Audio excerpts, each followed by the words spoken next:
Hello, everybody. This is the Food Apothecarie and Angela, your host. As promised, we have decided to add a new segment. And today I have my own best friend, roommate, supporter, my rock, joining this podcast to educate us about the culture of Haiti. So, welcome, Michael. How are you? Thank you, Angela, for having me in your show. So I'm very happy to be here and to share with you a part of my culture and my history. Tell me, what is a Haiti's mix of? Like, is it African culture? Do we mostly hear about, or what is it? I have to start from the beginning, just to give you a little context. Haiti basically at first was an island that was inhabited by what you call the natives. Their name were Tainos or Caribs. What happens like during history when also the European discovered for themselves that there were other places in the world that were inhabited.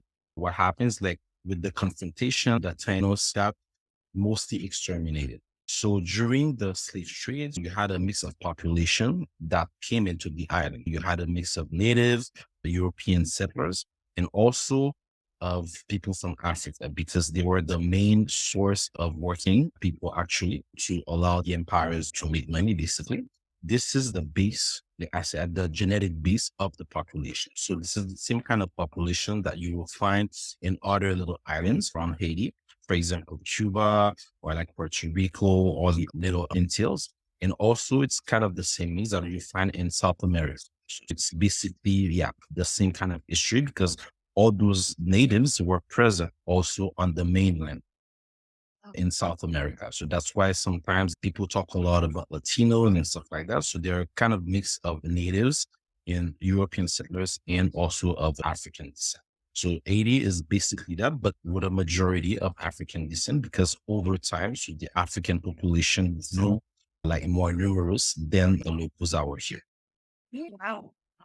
It's a really lovely insight.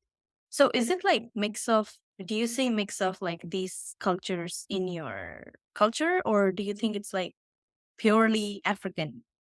Of course, there's a big influence of the African cultures, but especially, for example, it will be on the Voodoo side that you have this big difference on certain conceptions about family and also about work. But you will also have an influence of the native also in the Asian culture and also of the French culture most.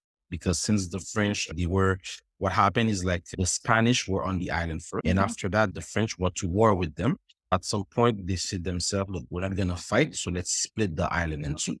The western part became for French and the eastern part stayed Spanish. So, for example, like if you talk about Asian food, there's a lot of mix because there's a lot of things that were taken from French cuisine, also from African cuisine, and also from Spanish and English. But the main influence is really African and French. Wow. Wow. Yeah. You mentioned voodoo. We're gonna get back to that. Yes, exactly.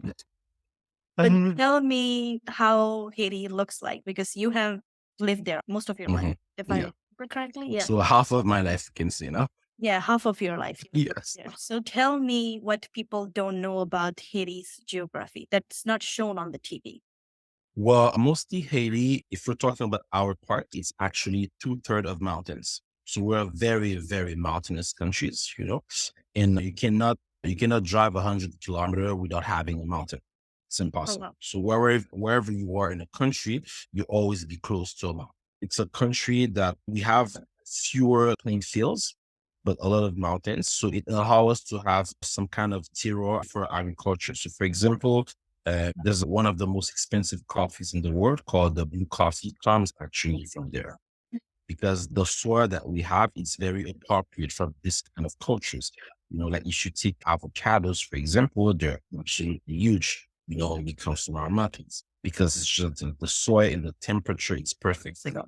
So we have an agriculture that is also done in the mountains and that is very rich, actually.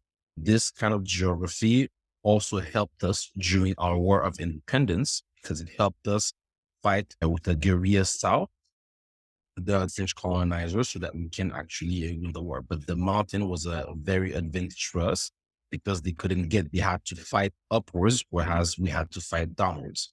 So it was more easy for us to actually, like trap them and stuff like that. So it helped us a lot, in that sense. Wow. And also, since we are an island, so we are surrounded by water and we have a lot of beaches. So basically, just to give you a context, the islands are geologically, they are like volcanoes. They are the result of submarine volcanoes, which is why, like some islands, for example, in Martinique, you'll find there's a volcano that is still active, the Mount Pelée. I think it erupted something like 50 or 60 years ago, but it's still active. So because of that, also, we have beautiful beaches because it gives the land a shape that allows them to have those beautiful beaches you see. So most of the islands actually have beautiful beaches. Oh, wow. Sounds like a beautiful place to visit. Absolutely. I miss home and I miss. Yes, I know. We all miss home. I Yeah. understand that. Yes, sure. Cool, cool. So, what are the sports usually people like since you said it's mostly mountain area? What are the sports people usually play day to day or like? The most popular one will be soccer. I mean, this Yeah. is the one that we really like. And especially our national team went to the World Cup in 1970.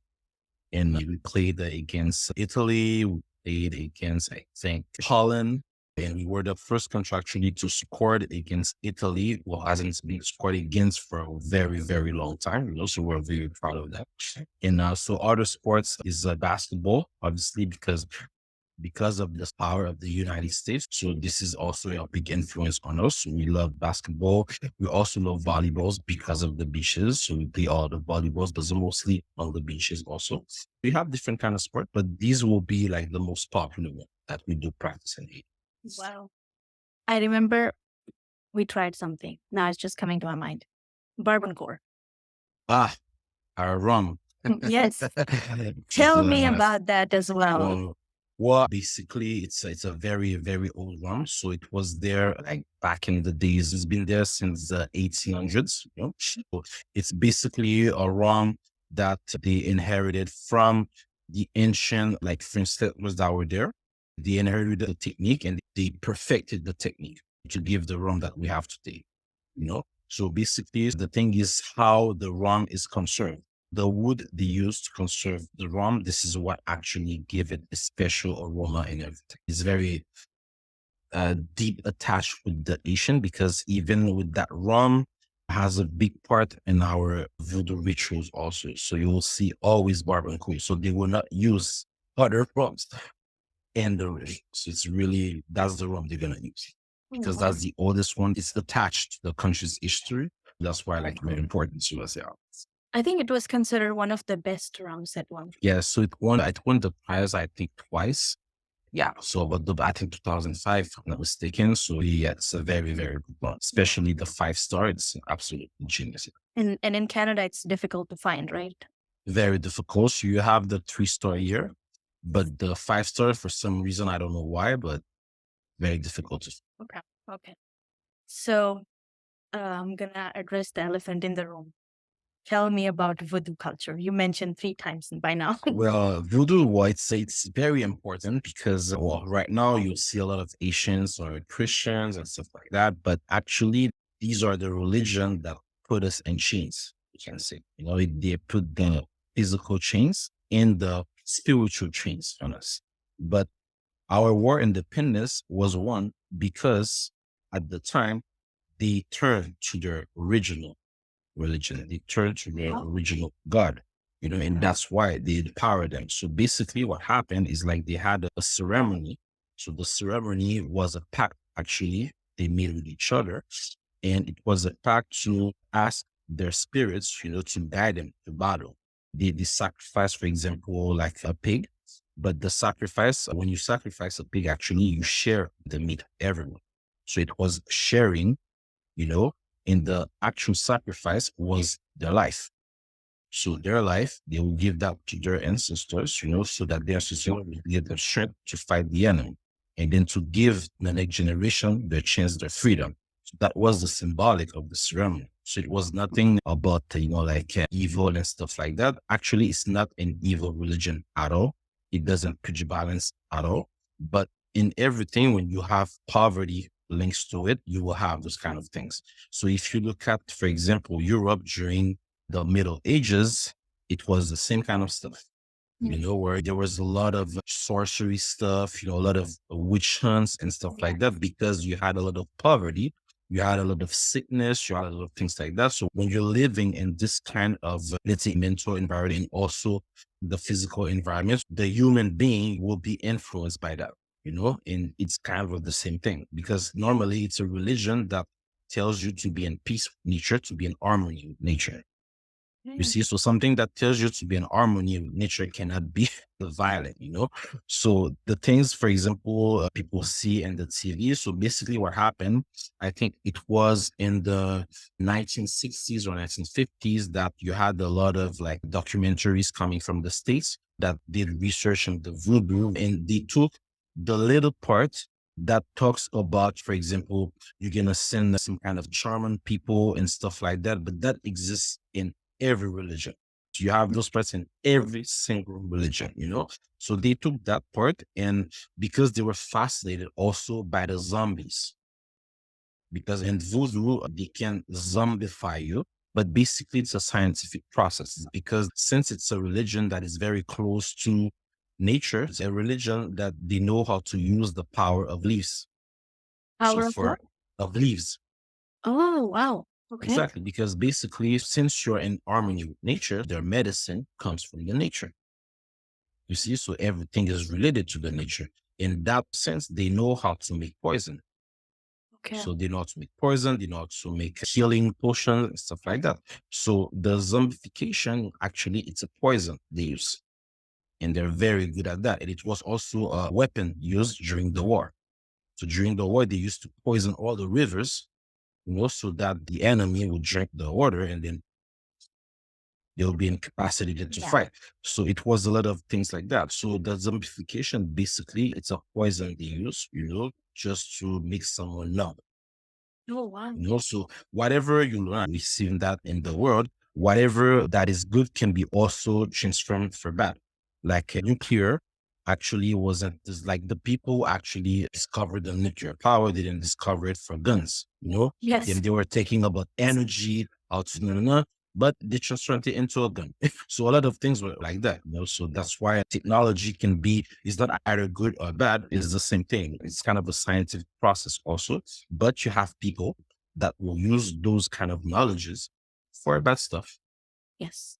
You see, especially when money is involved, when there's a financial gain, you have all those kind of like phenomena that happen. But like originally, this is not a religion of violence. You see, those documentaries that really projected the zombification. So they projected the fact that you could have like charms, you could have, I call this again, like the witches, you could do something to someone. So this is what they put in front. And since, like the people it came from were not really popular, like there was a lot of racism at the time, still are, but still is, but it's just like they use that, in a society that was already ready to receive this kind of information from some people that they don't even know. So that became a cultural phenomenon with Hollywood. And then you have all those misconception and judgment about a religion that they actually don't know well at all.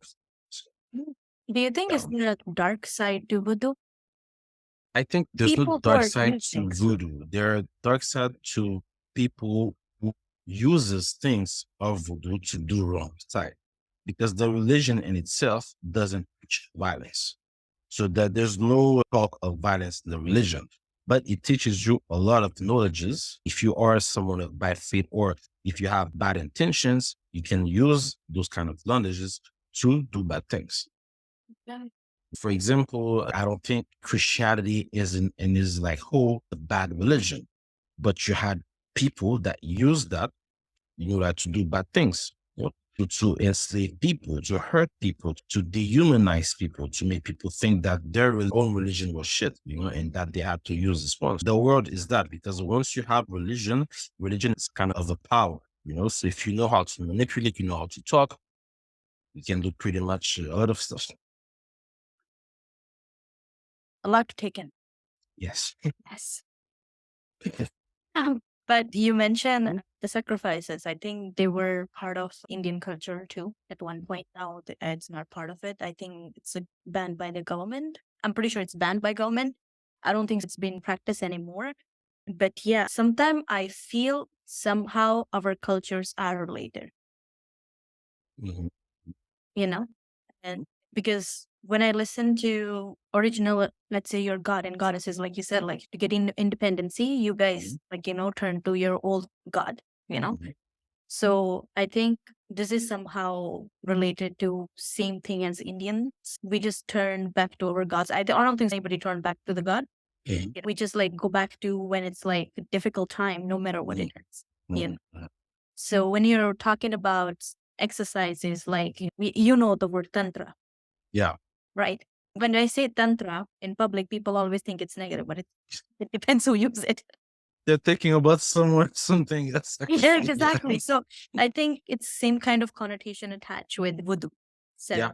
right? Yeah. It's, Okay. it's always it's the kind of same thing. I mean, whenever you see voodoo, people already talking about black magic. But I mean, voodoo has nothing to do with that in Mm. the sense that this is not about that. So there's a part of it, though, because you need to know those kind of things to defend yourself. So it has a part that they teach you some stuff that you have to defend yourself. For example, also in our voodoo, there's an art to wielding a machete, Oh, but this will not be taught to you unless you are initiated. wow. You see? Interesting. So it's a art of defense, but only people who are initiated will be taught that. I don't know that. I would love to know it, but I don't know it. Is it? Yeah. Here's the thing. It really depends. If you're a bad person and you have bad intention, well, you can use that to, I don't know, go and then try to rob a place, try to rob people, try to hurt people. No, no, no. There's not a part that say this is black magic, this is what we're gonna do. No. So there are knowledges. You have priests that know a lot of stuff. And if they are of bad faith, of course, this is what they're gonna do. They're gonna feed that into people. Because the thing they have to understand is like voodoo, there's one supreme God, which is our God. The God that the Christian have, because there's one God. All the other ones are spirit. But what are the spirits? The spirits are manifestation of the energies that are already in us. Whenever they do some kind of ceremony to call upon one another, they're just trying to reach that energy. But that energy is already in you. So you're just feeding it, you know? And God Almighty, it's another stuff. So the thing is that like a lot of people are stuck into that spirit realm, which is why it's dangerous because you cannot only rely on that. You see, but in order to do that, I mean, there has to be some also evolution of the conscience and stuff like that. But this is a work because, like anything, a man or a woman, you have to build yourself like a stone that you have to polish over time, over time, over time, over time. So sometimes it will be more difficult, but you have to keep going because that's how you better yourself. And it goes for everyone. So in every religion, there's actually that concept of bettering yourself. But if it's not put in front, then you will have a chaos. But that's the thing. If I just give you an example, like Europe before knowing Christianity, they were pagans. Mm. And the pagans, it was kind of the same thing because they had multiple gods, but the multiple gods were actually manifestations of the human personality. Whatever you had it, whether it's that sense of hate, whether it's love, whether it's depression, whether it's envy. So every human emotion, the spirits had them. So that's why, for example, you had people that they will believe a lot in revenge. You'd have people killing other people. You have other people hating other people. You have people who actually were more about loving people. When actually Christianity, which that's another discussion, but that was taken from other texts, came with a vision of peace. It actually started to change people's consciousness. Because here, there's another thing that comes, that talks to you about one God that loves you and that want peace. And then you have to do better to reach that symbolic example of Jesus, which was a man of peace. So that started to change the mentality. You had people at first that were very resistant and some people gave in very quickly. So Mm. that's how, like, over time, there was also wars. Let's not lie to ourselves. Like, every religion dominated through war, but You had people who actually believe in the word and wanted to embody the word. And that's why like you had conversions over time. And that's why now you have but at first they were pagans. Well, we need to have that discussion in another time. First, Yeah. That's a very big one. that's a very big one. And Yeah. yeah, okay. I would love to get on that tangent, but I'm gonna like take myself back and bring it back to what we were talking about. Mhm. Okay, so is there like you said initiation about in Voodoo culture? Like, is there a way, like let's say if I go and I can join? Is that is the way, or is there like you have to be initiated into that? So basically, they can invite you to come and look at a ceremony, Okay. but I believe that initiation will happen when you actually are ready. So I think something has to happen, but because I haven't gone to one yet, like I really want to participate in a ceremony because I want to understand more about that religion of my ancestors also. But yeah, so the initiation is not done like that because like every, I can say traditional religion, like if your parents are that, obviously it's going to be easier for you to get into that. But like if you are totally external, so it will take you some time. You're going to come to the ceremony and kind of try to learn, but you have to connect, you know, because if you don't connect, I think they will feel that. So you have to connect. I think it's a working process. Some people in my country, they say you're born. The expression is basically, it's like, how can I say? Coif is the way you actually wear your hair.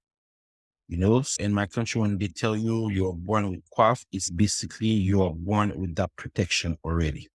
So some people are just connected naturally. People It's are just, gifted. yeah. So for example, David is someone, like him is kind of born with coif. She's someone that had it very young. So he's just connected. He understood things very young. So he was already in a state of consciousness that allowed him to be accepted and that to understand certain things. Whereas me, like I was never in that state, for example. So it David really, is yeah. yeah. David is another person we should talk to. Yeah. So that's why I really want to actually participate in a ceremony because I want to know more about it. I want to understand more. There are some things that I don't understand and I want to understand. Like I want to feel also what they're feeling. So I know that I have a long way to go, but I would love to learn. Is there like a yearly ceremony or festival that they have? So the most important one, it will be the Fete Gede, which was basically it's the Day of the Dead. So it's the day where you actually celebrate, you pay homage to your dear ones that have passed away. So it's a very important day for Asian people. It's November 1st and 2nd. It's a very important day for Asian people because this is the day you go to the cemetery, you clean the cemetery. Some people, they do some kind of a celebration for their loved ones. For example, they will cook and invite people to eat just to reminisce memories about the person. Some other people actually, just to tell you how voodoo impact all of your lives is like you can be a Christian in Haiti and the Day of the Dead, you actually do a mass for the person. So that's not the Catholic religion, but it's an Asian thing. It's a voodoo thing. It's in the culture also. Culture thing. Exactly. Okay, it got into the culture because they're not voodoo, but that day they do a mass for their people, like they go to church to pray, but November 1st and 2nd has nothing to do with Christianity, you see, but they will go to the church to pray for that. So, it got into the culture because, it's something that is us. It's part of us. Wow. Wow. Well, that's one of the reasons that I was always uncomfortable with alluring Oh because yeah. for me, We talk about it. You told me what exactly. yeah. So it's for me, it's just, that's not for me, like I cannot just, it doesn't work. Like I understand the point, it's just that, yeah. Even in Indian culture, we don't celebrate the dead or let's say the Halloween days, like totally foreign for us too. I think for Yeah. you, like yeah, foreign too. Yeah. So, Yeah. I mean, you have some people. So I remember one time I went back and you had some people that were doing a Halloween party. But I mean, for me, that was like very stupid, because I'm like, well, this has nothing to do with us. I mean, if you live here, I understand. But if you're there, like putting like some kind of costume and stuff. Like this is not the purpose. Like Lighting bad vibes. well, I mean, in my opinion, kind of in the sense that this is the how can I say like those these days the people are in a state of mind. So it's not about like going trick or treat, things like that. This is not that. So it's about paying homage to your dearest one, to the dead. So it is, how can I say? So it's something that has to be, it's a celebration, but it's solemn. Okay. It's a solemn celebration, so it's not like we're gonna have fun and dance. No, solemn celebration. Yeah. So just for the record, if I throw a Halloween party, don't judge me. I just want to have fun. Oh, good. Yeah. I'm not against, like, let's just say for the record, we are not against Halloween, right? Both of us, right? We are not against Halloween. That I respect. I mean, when I was younger, I've been to one, like I remember the only time I actually put like a costume, it was like a Star Wars costume because I love Star Wars. And there was a persona called Dark Maul, so it's like a redhead. So I put the costume, but that was it, But after that, I've never been to other one. And even if when I went, I never put a costume. Because for me, it's just, I don't really celebrate it in that way. That's the thing, yeah. Me, if I decide to have a Halloween party, it's just going to be because I want to see everybody in the same room. For sure. It's difficult to see. But I mean, it is a party. So, why not? Yeah. But I understand what you're saying. Like, it's a cultural difference. How for sure. You guys see it versus Fete Gede. You said Fete Gede, right? Yeah, Fete Gede. Fete Gede, sorry. Yeah. Fete Gede. Okay. Perfect, Fete Gede. Okay, tell me. I know we talked about this and that. Okay, there was a soup that you used to eat a lot. Soup Joumou. So the Soup Joumou, that's a very, very beautiful story also. Basically, the general that became our emperor, so his wife was a healer. Okay, so she was also someone of Voodoo religion. She was a healer. And what happened is like during the slavery period, slaves were not allowed to eat certain foods. Okay. So when we won our independence, she ordained that this soup was to be made. And originally the recipe, it's a vegetarian recipe because it had to allow you also to connect with God, to be light in order to pray and to connect and to do your ceremony. So that's why there was no meat in it originally. So it was really something that will give you enough energy to last long, but also not too heavy because you had also to pray. And normally it was served at every corner in a city. While every corner that also has a voodoo symbolic is like the corner signify like a passage. Wow. To passage to another world. So that's why the corner was important. So it has to be at each corner of the street. I wish the tradition would still be there, but the thing is like during January 1st, what you do is like I will eat Joumou at my house, then I will go eat it at my uncle's house. And then the whole day, that's the only thing you actually eat. Like you don't eat anything else but that. Now I'm actually offended. You never offered vegetarian soup to me. Because I don't know how to do it. But hey, now learn how to do it so we can eat out of this. Yes. But I should learn how to do it. It's a lot of processes. Me and long cuisine, don't get along. Me, it's fast cuisine. Yes. But I love to eat long cuisine. It's just how I like to eat. But still, you managed to have it on the first of every. Yeah, I go by it. Yeah. Exactly. For me, if I don't eat it, I don't feel good the whole freaking month. Yeah. I'm really bad. I have to eat keep it. The tradition alive. Yeah, I have to eat it. For me, it's very important that every January 1st, I eat my sushi. That's the only day I'm going to eat in the day, but I'll eat. Yeah, I remember like on New Year, I would wake up and you won't be well. Yeah. Yeah. Then you would show up like in the middle of the afternoon with like soup containers and all that. But I mean, here it's not everywhere that they do it without meat, because at some point when people started having a little bit more money, that's why we eat more meat, because meat also it's a sign of financial success, I can say, in a lot of societies actually. especially like in the West here. So that's why like you have like Soup Joumou with meat, but originally the recipe has no meat and it's veg, all vegetables. Hmm. Interesting. Interesting how most of this stuff is still linked to old voodoo culture. Yes, I mean, a lot of things are linked with that because, like I told you, there would be no independence without them turning back to their God Mhm. and to their spirits. Because the religion that put them in slavery was the Christian religion. So basically, a lot of the spirits in the voodoo are matched with the saints in Christianity. Why? Because since they didn't want the colonizers to understand that they were praying their own God, so they basically had a match for every saint. Oh, So every saint in Christianity has a match in the voodoo, but the match is just voodoo spirit. So it was a way just to fool them, so that they can still practice their own religion.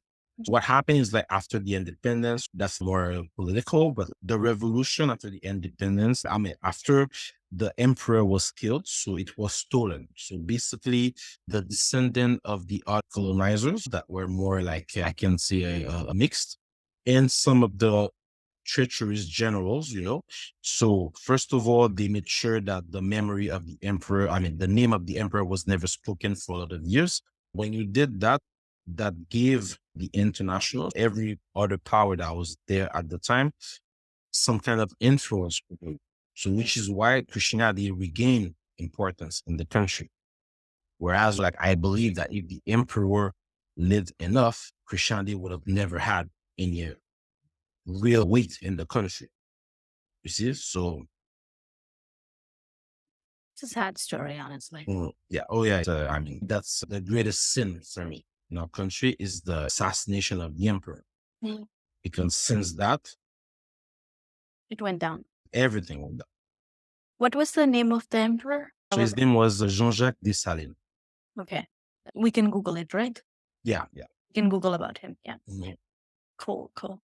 Tell me, what else would you like to tell me about Haiti culture? I just want to close my eyes and walk through the streets of Haiti. Oh, yes. No, I think we are a very happy population.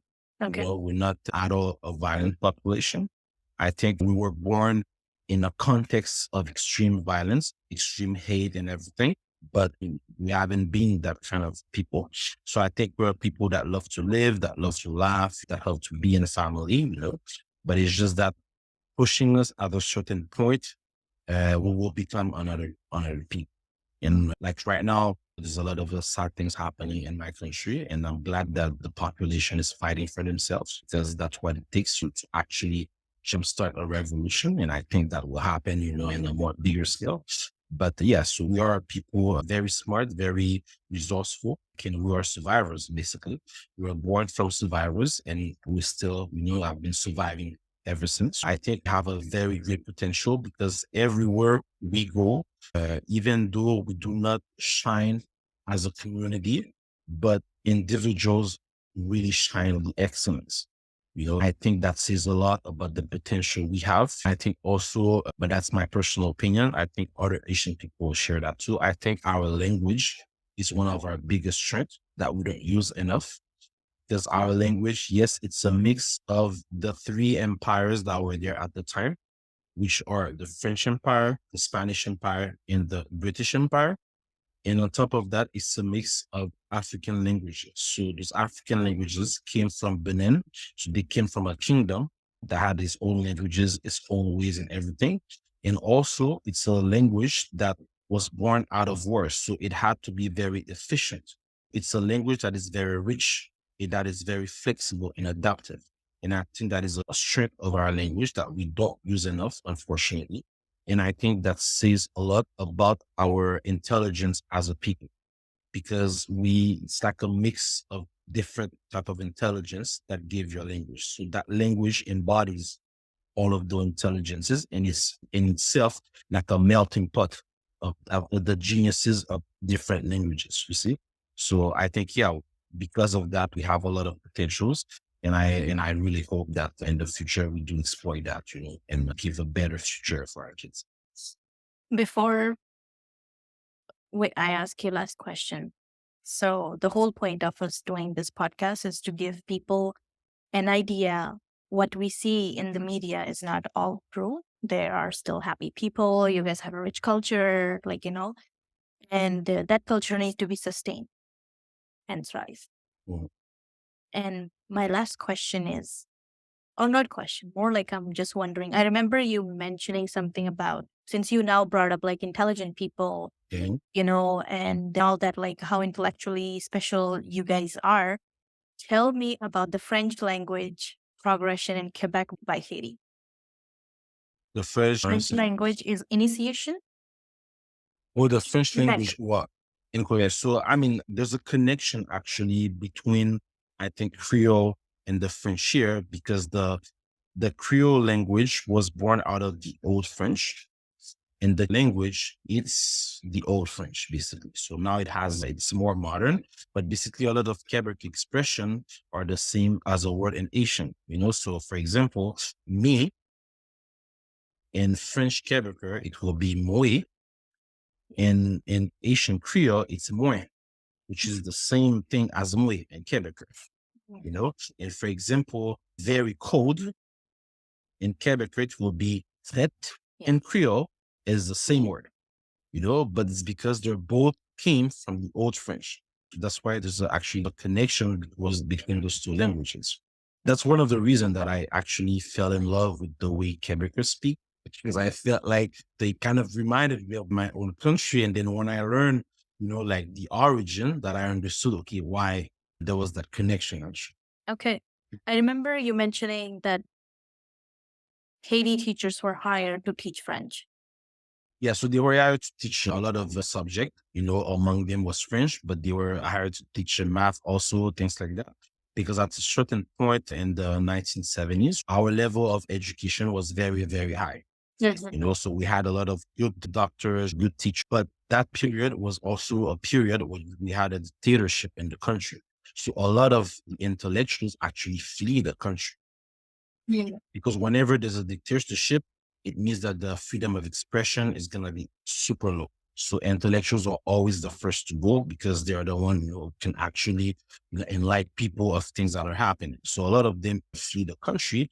And Canada was among the first countries to receive all those different power coming from abroad. Just people that they didn't have to actually train because they know they were very well trained. So they went into, for example, the small villages, like all the further towns, of Quebec, and they went to teach there. So that's how the first wave of Asian immigrants got into Quebec. They went into education. Exactly. Yeah. Cool. So before we finish this podcast, would you want to recommend some books on Haiti culture that our people can listen to and educate themselves? So I'll recommend documentaries. For example, there's a Asian filmmaker, Raoul Peck, who's very prolific. You have also Arnold Antonet, that is also prolific. And if they want to know also about Haiti, they can read Daniel Laferrière, which is like an Asian Quebecer writer, but he writes also about Haiti. So these are like people you can actually use to know more about the country. Okay. Thank you so much. You're welcome. You're welcome. Yes, this is the end of the podcast. And thank you for joining online. Next time, we will dig more in my studio. Yes. Yes. Next time it will be in your studio. Next time, it will be in the studio. So thank you so much. Okay. You're welcome. And thank you for having me. So it was a pleasure to share all this information about my country. And I hope the viewers will appreciate also, dig some research and also give us some feedback. Yes, for sure. That's what we hope. All for today's episode of the Food Apothecary. I learned a lot about the different culture and I hope you enjoyed as well. If you like our episode, please don't forget to subscribe to our channel, The Food Apothecary. Please listen to this podcast on Apple, Spotify, YouTube, and Ghana, and many others. Please follow me on Instagram at The Food Apothecary. See you in the next episode. Thank you.